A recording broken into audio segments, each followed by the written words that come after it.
Direktur Jenderal Perdagangan Luar Negeri pada Kementerian Perdagangan Indrasari Wisnuwardana, ditetapkan sebagai tersangka dugaan tindak pidana korupsi dalam pemberian fasilitas ekspor crude palm oil CPO. Pemberian izin ekspor ini berujung pada kelangkaan minyak goreng yang terjadi beberapa waktu lalu. Selain Indrasari, 3 tersangka lain berasal dari pihak swasta. Mereka adalah Senior Manager Corporate Affair Permata Hijau Group Stanley M.A., Komisaris Utama PT Wilmar Nabati Indonesia Master Parulian Tumanggor, dan General Manager di bagian General Affair PT Musimas berinisial PT. Mereka berkomunikasi intens untuk mendapatkan persetujuan ekspor, padahal perusahaan-perusahaan tersebut bukanlah perusahaan yang berhak untuk mendapatkan persetujuan ekspor, karena sebagai perusahaan yang telah mendistribusikan CPO atau RDB palm oil tidak sesuai dengan harga penjualan dalam negeri atau DPO. Kami sampaikan bahwa saat ini tim penyidik Kejaksaan Agung sedang melakukan penyidikan perkara dugaan tindak pidana korupsi dalam pemberian fasilitas ekspor crude palm oil atau CPO dan turunannya pada bulan Januari 2021 sampai Maret 2022.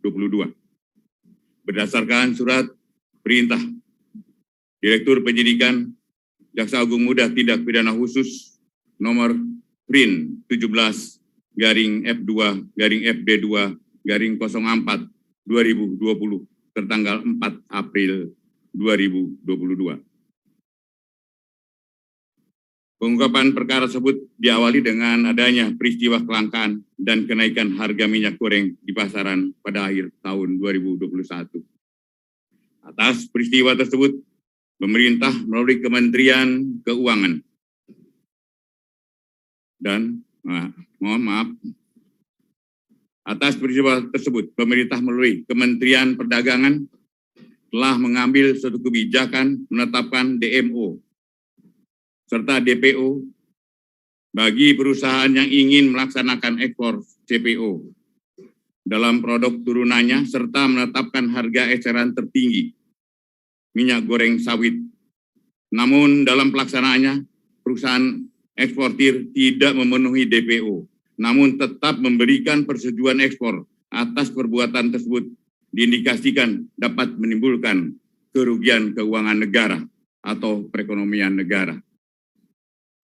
Berdasarkan laporan hasil penyidikan, ditemukan alat bukti permulaan yang cukup, yaitu kami telah memeriksa 19 orang saksi,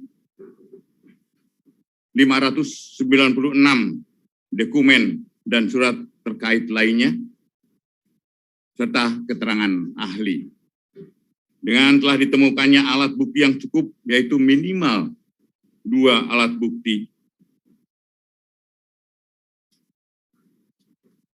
sebagaimana dimaksud di dalam pasal 184 ayat 1 Kitab Undang-Undang Hukum Acara Pidana.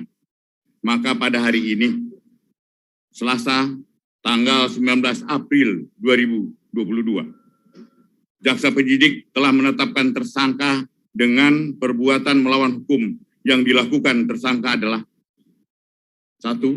Adanya permufakatan antara pemohon dengan pemberi izin dalam proses penerbitan persetujuan ekspor. Kedua, dikeluarkannya persetujuan ekspor kepada eksportir yang seharusnya ditolak. Ditolak izinnya karena tidak memenuhi syarat, yaitu telah mendistribusikan CPO atau RBD palm oil tidak sesuai dengan harga persetujuan dalam negeri atau DPO. Tidak mendistribusikan CPO dan RBD ke dalam negeri sebagaimana kewajiban di dalam DMO, yaitu 20% dari total ekspor. Tersangka ditetapkan 4 orang. Yang pertama, pejabat eselon 1 pada Kementerian Perdagangan bernama IWW, Direktur Jenderal Perdagangan Luar Negeri, Kementerian Perdagangan. Dengan perbuatan tersangka telah menerbitkan secara melawan hukum persetujuan ekspor terkait komoditi crude palm oil atau CPO dan produk turunannya kepada Permata Hijau Group, Wilmar Nabati Indonesia, PT Multimas Nabati Asahan, dan PT Musim Mas. Sementara itu, tersangka lainnya yaitu SMA, Senior Manager Corporate Affairs Permata Hijau. 2. Tersangka MPT, Komisaris PT Wilmar Nabati Indonesia. 3. Tersangka PT, General Manager Bagian General Affairs PT Musimas. 3 tersangka telah berkomunikasi secara intens dengan tersangka IWW, sehingga Permata Hijau Group, PT Wilmar Nabati, PT Multimas Nabati Asahan, PT Musimas untuk mendapatkan persetujuan ekspor. Padahal perusahaan-perusahaan tersebut bukanlah perusahaan yang berhak untuk mendapatkan persetujuan ekspor.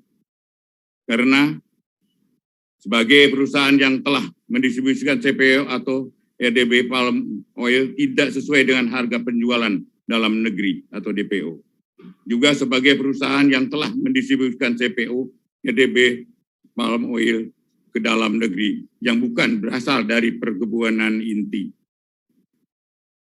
Perbuatan tersebut telah melanggar pasal 54 ayat 1 huruf A dan ayat 2 huruf ABC, ABE maksud saya, dan F Undang-Undang Nomor 7 tahun 2014 tentang perdagangan, Keputusan Menteri Perdagangan Nomor 129 tahun 2022, yaitu Yunto Nomor 170 tahun 2022 tentang penetapan jumlah untuk distribusi kebutuhan dalam negeri dan harga penjualan di dalam negeri. 3. Ketentuan bab 2 huruf A, angka 1 huruf B, Yunto bab 2 huruf C, angka 4 huruf C, Peraturan Direktorat Jenderal Perdagangan Luar Negeri Nomor 02 Daglu per 1 2022 tentang petunjuk teknis pelaksanaan kebijakan dan pengaturan ekspor CPO, RDB palm oil, dan UCO.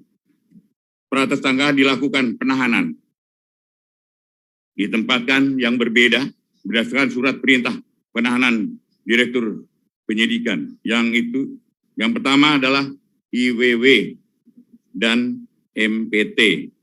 Masing-masing ditahan di Rutan Salemba, Cabang Kejaksaan Agung selama 20 hari, terhitung mulai tanggal hari ini, 19 April 2022, sampai dengan tanggal 8 Mei 2020. Tersangka SMA dan tersangka PT, masing-masing ditahan di Salemba, Cabang Kejaksaan Negeri Jakarta Selatan selama 20 hari, mulai hari ini, 19 April 2022, sampai dengan 8 Mei 2022. Demikian proses penanganan perkara dimaksud. Dan sekali lagi, kami tegaskan bahwa negara akan hadir dan selalu hadir untuk mengatasi keadaan yang menyulitkan masyarakat luas. Dan kami akan tidak tegas bagi mereka yang mengambil keuntungan di tengah kesulitan masyarakat.